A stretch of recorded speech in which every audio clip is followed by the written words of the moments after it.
Buenas tardes, respetada tutora, apreciados compañeros. El día de hoy, nosotros, los integrantes del grupo 262 del curso de modelo de intervención en psicología, nos encontramos con la neuropsicóloga Magali Barrera, a quien vamos a realizar la entrevista solicitada para el trabajo grupal de esta fase.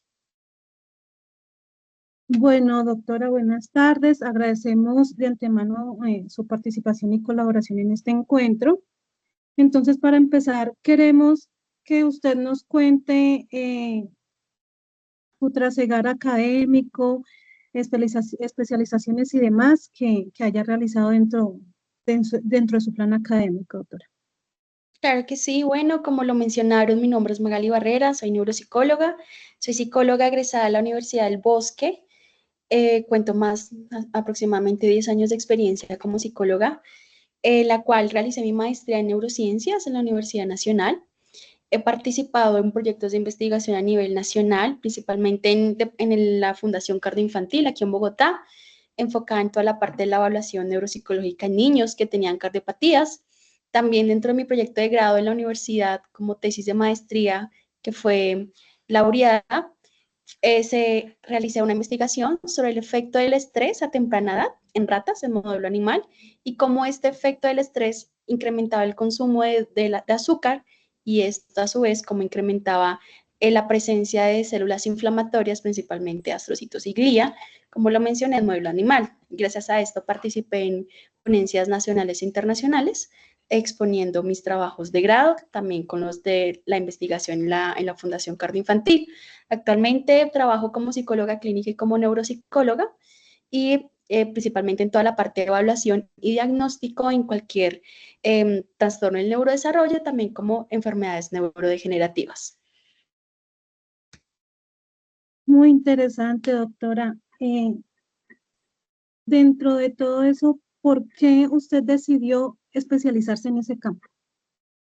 Claro, creo que la neuropsicología hace 10 años estaba empezando, la neuropsicología en Colombia aproximadamente ya unos 30 años, realmente es poco para lo que la neuropsicología lleva como de estudios a nivel mundial, pero la neuropsicología empezó a tomar más fuerza hace unos 15, 20 años, principalmente desde el sistema de salud, ¿sí? De generar evaluaciones neurocognitivas para identificar niños con dificultades, adultos con deterioro cognitivo, pero cuando yo empecé a trabajar en la carta infantil en el 2015, estaba empezando a tomar fuerza la neuropsicología y ahí fue cuando me apasioné por todo el tema de la neurociencia y ahí por esto decidí realizar mis estudios de neurociencia. El país cuenta solo con un programa en neuropsicología en una universidad aquí en Bogotá, sin embargo, consideraba que algo era mucho más amplio, era hacerlo desde la neurociencia y el programa que mejor lo ofertaba, pues en ese momento de la Universidad Nacional. Y ahí pues empiezo a generar mi carrera desde el tema neurocientífico porque mi tesis es muy enfocada a eso, pero también teniendo la parte cognitiva que lo fui desarrollando en mi práctica como investigadora en la cardioinfantil y ahí ya logro tener las herramientas tanto en la universidad como en la práctica para que hoy yo pueda ejercer la neuropsicología.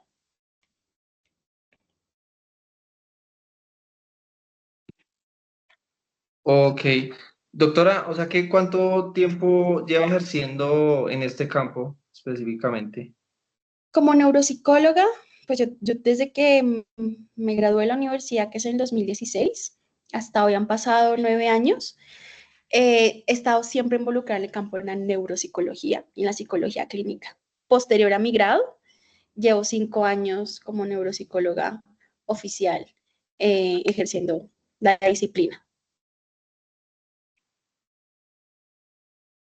Doctora, disculpe, ¿qué opinión tiene su merced acerca del trabajo interdisciplinar desde su campo de acción?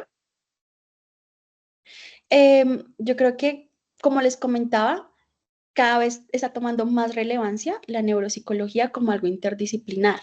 Entonces, muchos de mis colegas que también son psicólogos ven niños o adultos y me dicen, necesitamos que nos ayudes haciendo una intervención o una valoración neuropsicológica para indagar si hay algo cognitivo que puede estar como un factor secundario ante alguna patología, ansiedad, depresión o algún déficit cognitivo. Entonces, cada vez está tomando más fuerza porque la interdisciplinariedad está haciendo que nos comuniquemos.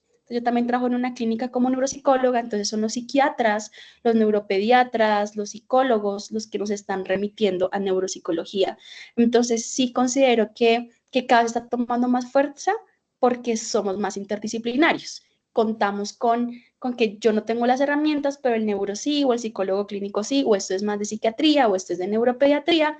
Entonces nos estamos comunicando y ya el sistema de salud avaló la neuropsicología, lo que les digo, aproximadamente unos 10, 15 años. Entonces eso nos permite que ellos puedan hacer remisiones por todo el tema del APS y sea mucho más fácil acceder a una especialidad como la neuropsicología, que no era tan fácil hace unos años.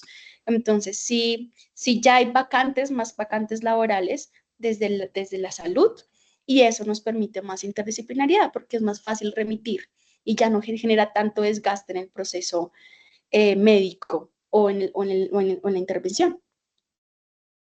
Doctora, así como es importante el trabajo interdisciplinar, la transdisciplinariedad, ¿cómo es importante también dentro de ese campo? Claro, nosotros partimos de que el ser humano es integral, o sea, es bio, psicosocial y cultural, y también cognitivo. Entonces, el entender que puede que yo vea una parte de la problemática y puede ser lo cognitivo, todo el tema de la neurociencia, neuropsicología, pero entonces el pediatra puede verlo desde el desarrollo, en el caso de un niño, pues el psicólogo puede ver todos los factores psicológicos, sociales, emocionales, ¿cierto? Incluso ver componentes genéticos. Entonces, esa transdisciplinaridad lo que nos permite es ver el objeto de estudio, pongámoslo en ese término, el ser humano, lo que queramos evaluar desde diferentes ópticas, y eso enriquece el diálogo, enriquece la intervención, enriquece la comprensión del ser humano y nos permite verlo desde diferentes perspectivas, pero también aprender más, porque tú tienes una formación diferente a la mía, distinta pero no diferente, y nos permite ver la misma problemática desde diferentes ópticas, y eso nos permite un mejor diagnóstico y una mejor intervención.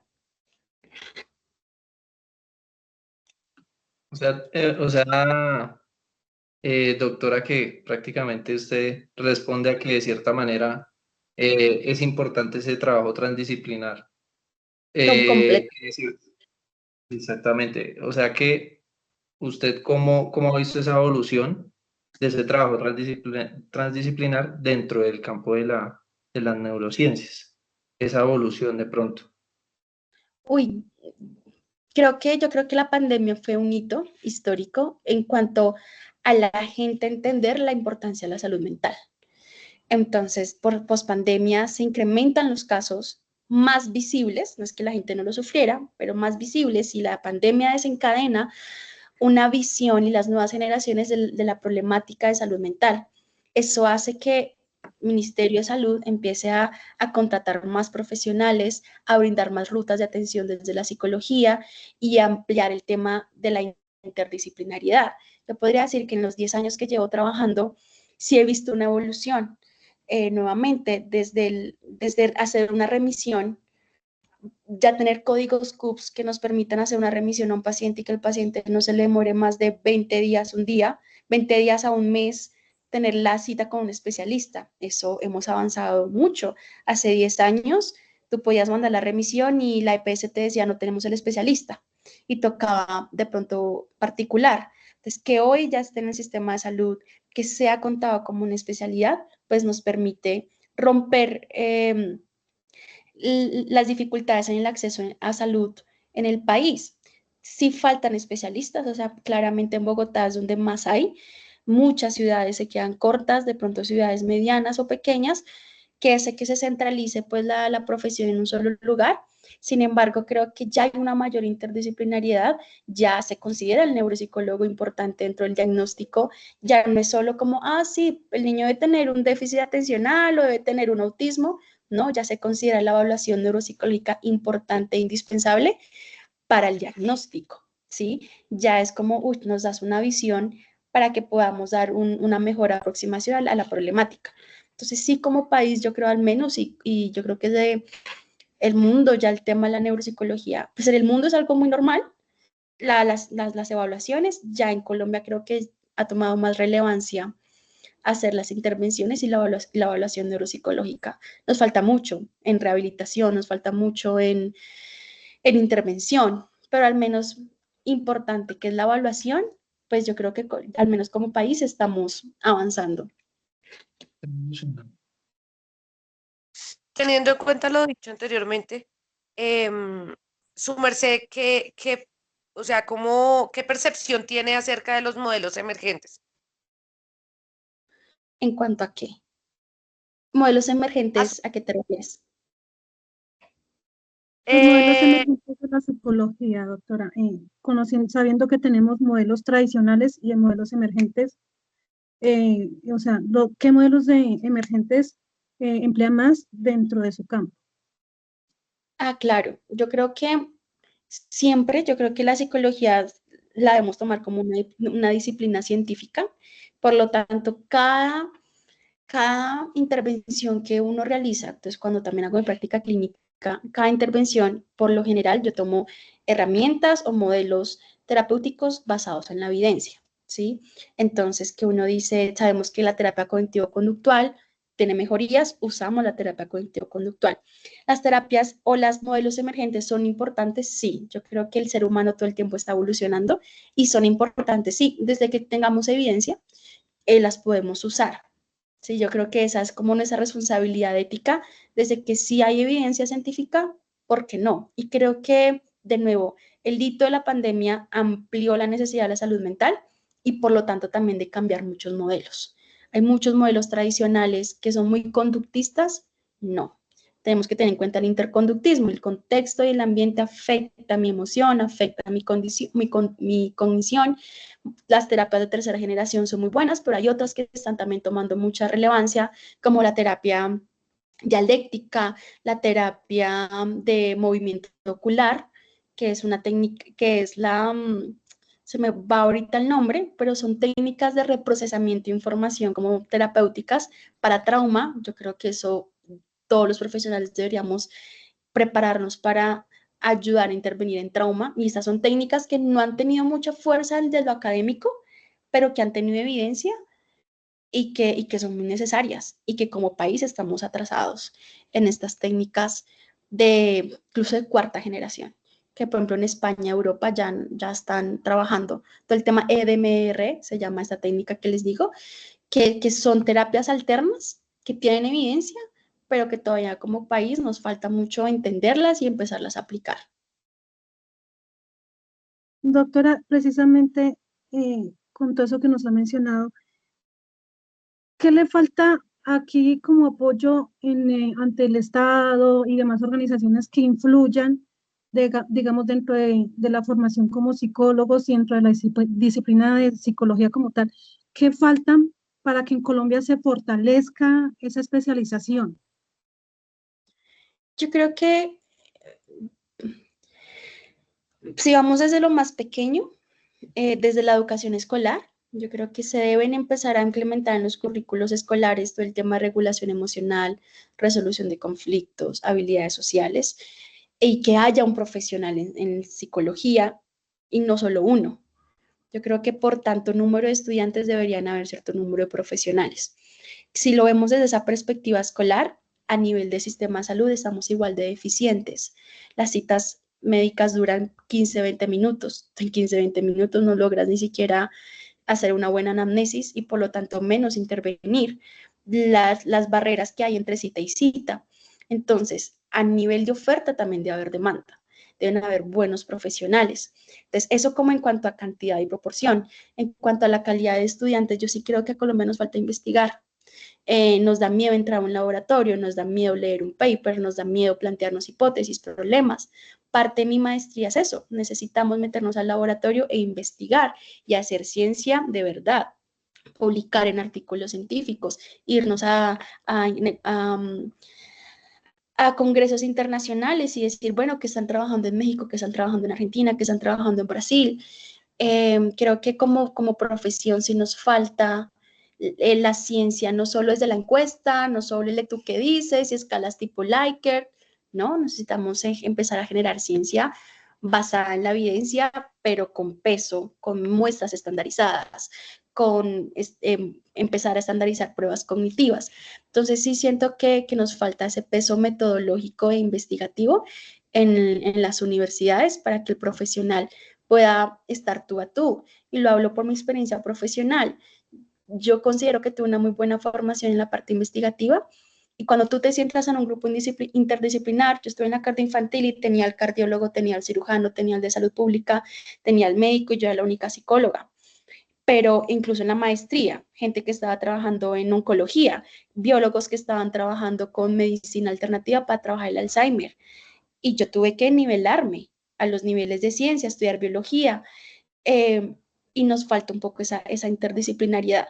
Pero por mis bases metodológicas pude sentarme con todo el grupo indisciplinar y montarnos modelos de investigación, hagamos un modelo transversal, hagamos un estudio descriptivo, hagamos un estudio exploratorio y podernos sentar al tú a tú y decir, no por ser psicóloga no significa que yo no sepa lo que estamos hablando.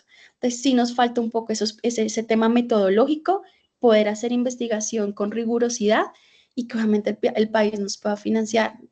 Pues nuestro gobierno ni nuestro país nos han quitado mucho dinero en investigación, entonces obviamente pues es difícil. Pero creo que eso nos haría una disciplina un poco más fuerte porque nos necesitan. O sea, en verdad no es broma cuando lo de la agenda es apretada, porque sí, cada vez hay más demanda, pero muy poca oferta de profesionales preparados. Y también humanamente, esto es de vocación también. Creo que eso también es importante resaltarlo. Doctora, justamente ya hablando desde su formación profesional, eh, ¿cuáles cree que son los aportes teóricos que de pronto le han sido de mayor influencia o que han sido significativamente productivos ¿para qué? Para su formación que, digamos, en el campo disciplinar que usted actúa al día de hoy, que de pronto al momento dice, no, hombre, esto de verdad que fue más que relevante haberlo conocido o aprendido. Ujú. Yo creo que en el tema de neurociencias básicas, Kandel es un autor que empezó a como a poner fácil la neurociencia, porque no es tan fácil en cuanto a todo lo que tiene el cerebro. Entonces, Eric Kandel es uno de los mayores ponentes en la neurociencia y dependiendo de lo que uno se quiera especializar. El mío fue todo el tema de estrés materno, entonces tú empiezas a buscar ya personas que han hablado de estrés y te vas con los teóricos básicos en psicología, desde un condicionamiento clásico hasta un operante con un Skinner. Entonces, ¿cómo empiezas a tener un bagaje como teórico? Los vas buscando por profesiones. Sin embargo, va variando. Entonces, dependiendo, tú cómo sabes que un investigador es bueno por su laboratorio. Siempre en un paper usted váyase al último autor, es el director de todo el listado de estudiantes, y te remites a sus laboratorios. Hay un laboratorio increíble en Nueva York, que es de hecho de un colombiano, se me pasa el nombre, pero el tipo está 10 años luz en investigación en todo el tema del sistema digestivo y su relación con el estrés. Entonces, dependiendo de lo que tú quieras, vas buscando autores y profesores. Entonces, te buscas un profesor en alguna universidad, te gusta su investigación y es gente que desarrolla líneas de investigación, si es Alzheimer, si es TDAH, si es autismo. Entonces, autores generales, un Kandel, pero por áreas, dependiendo de lo que uno vaya queriendo y ya realmente uno lee son papers. Yo leo papers, muy poco me siento a leer libros de autores, ¿no? Tú lees los artículos, las investigaciones, porque eso es como un reel. Cada 2 minutos hay una nueva publicación y estamos avanzando mucho como ciencia, pero como país casi no. Entonces sí depende de tu interés, vas buscando autores y profesores principalmente que trabajen en estas áreas. Ok, doc. Doctora, disculpe, desde los principios éticos, ¿por qué cree su merced que es importante el consentimiento informado? Buena pregunta. Y a veces se nos olvida pasarlo. Y el asentimiento informado, incluso nunca se nos enseñó en la academia, pero nosotros tenemos también que salvarnos en cuanto al riesgo de suicidio que tienen nuestros pacientes. y eso es un tema ético importantísimo, porque nos cuida a nosotros de alguna, no es que hagamos malas prácticas, pero es que el ser humano es demasiado variable. No es como un laboratorio que yo puedo tener variables fijas y ajustarlas. Entonces, el consentimiento te libra a ti, principalmente de algún error, pero también le da el poder al consultante de, tú te puedes retirar cuando tú quieras, la información va a ser confidencial, también de librarnos a nosotros de algún riesgo de suicidio y saber que nosotros como profesionales hicimos lo que teníamos, pero no somos responsables de una práctica como el suicidio. ¿Listo? Eh, 2 minuticos Exacto. porque ya llegó mi consultante, 2 segundos.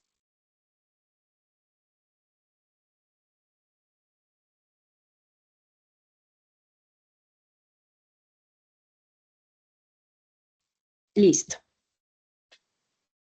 Doctora, dentro de eso que nos menciona, entonces, listo, está la importancia del consentimiento informado, pero también vamos a ver que a veces van a haber momentos o pacientes que presenten alguna situación de riesgo. ¿Cómo se podría manejar ese tipo de pacientes? Uno tiene que evaluar o sea, si mi paciente ahorita, por ejemplo, el que llega está bajo crisis, mi tarea es hacer una intervención en crisis, pero inmediatamente remitirlo a un centro médico por el riesgo que hay de un suicidio. Y yo ahí ya tengo que ser responsable en decir, o yo no puedo manejar este caso, te vas a urgencias. Siempre. O sea, lo más, digamos, fácil, pero seguro, es que la persona ante una crisis vaya a un centro de urgencias por lo mismo, porque el ser humano es muy variable. Tú puedes regular tus emociones en un minuto, pero puede que a las horas te desregules y no es tu responsabilidad.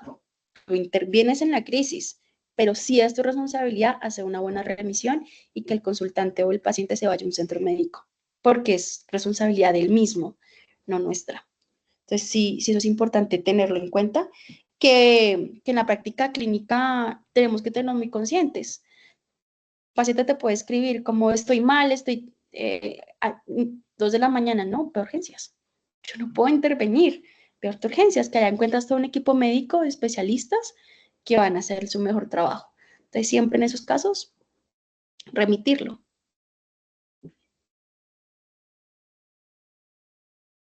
Eh, Doctora, usted mencionaba entonces que para su formación fue nutriente, sí que le nutrió, que fue bueno investigar, pertenecer a una investigación. Sí, A nosotros como estudiantes, usted sí nos puede decir si es bueno participar en semilleros de investigación, sea en esta especialización o en otra. Si es bueno pertenecer. completamente. Si ustedes pueden meterse a grupos de investigación, semilleros, yo lo hice desde que estaba en cuarto semestre de la universidad. Fui monitora en neurociencias. Cuando no le gusta, le sabe. Entonces, pues buscaba los escenarios. Pero sí, porque en verdad es necesario, porque nos vamos a encontrar tal vez en un equipo interdisciplinario y uno decir, "Ay, pero yo no sé qué es un método cuantitativo y cualitativo, pero yo no sé sacar una desviación, yo no sé cómo cruzar variables y lo necesitamos, ¿sí? Así sea para un posgrado. Entonces, yo sí puedo jactarme un poco de que mi formación en pregrado me sirvió mucho para que cuando yo llegue a un posgrado, yo tenía muchas bases metodológicas, estadísticas. Entonces, sabía usar programas estadísticos. Entonces, ya tú te puedes sentar con alguien y diseñar un proyecto de investigación. Incluso, de hecho, a mí me invitaron a participar en un proyecto de oftalmología, de glaucoma. ¿Yo qué estaba haciendo ahí? Les ayudé con todo el tema metodológico, pero también experimental, porque no solo soy psicóloga, sino que al final somos científicos que tenemos que aprender a aplicar un método científico y una buena investigación, que claro, uno lo va aprendiendo en el camino, por supuesto, o sea, los epidemiólogos nos llevan años luz, los salubristas también, pero no tenemos bases que nos permiten tener una buena comunicación y hacer investigación. Muchas gracias, doctora. Ya para finalizar, Sí, por favor. de pronto algo que yo creo que nos sirve mucho a nosotros, ¿cuáles considera que son los errores más comunes que cometemos de pronto los practicantes, los que estamos pues estudiando y qué recomienda de pronto para evitar esos errores? Yo creo que el error es no preguntar, nos quedamos con las dudas, nos quedamos con las incógnitas, y aunque el profesor o el docente no las sabe todas, yo creo que eso hace la clase interesante, que me lleguen con, yo doy también clase en la universidad, y es chévere que nos lleguen con preguntas, porque nos lleva a pensar, a decir, uy, no me la sé, déjame, yo la averiguo. De pronto, que no curiosear, es decir, venga, ¿por qué tal cosa? ChatGPT ya nos brota un montón de información, pero también buscarte algún artículo y leerlo. O sea, es de amar esto, y eso nos va a permitir como ser más curiosos. Y esa curiosidad enriquece, porque vas a preguntar, porque vas a indagar, porque llegas con dudas, y el aprendizaje se nutre de dudas. Entonces, creo que es el error, no preguntar, no ser participativos en la enseñanza, que al final es nuestra, y podemos nosotros mismos ser gestores de nuestro propio aprendizaje. Bueno, compañeros, para finalizar, reafirmamos nuestro agradecimiento más profundo pues a la neuropsicóloga Magali Barrera, pues por su colaboración con estas preguntas, por las respuestas pues tan contundentes, tan certeras que nos ha dado, y pues nada, por ser un ejemplo a seguir para nosotros como psicólogos en formación. La verdad esperamos volver a encontrarnos en otra oportunidad y nada, muchísimas gracias, y ya no te quitamos más tiempito porque ya sabemos que vas para tu consulta. Claro que sí, a ustedes muchísimas gracias, estoy para lo que necesiten, y muchos éxitos en su vida profesional. Muchas Muchísimas Dios la bendiga, gracias. doctora. Con mucho gusto. Hasta Que esté luego. muy bien, hasta luego. gracias. Memoria.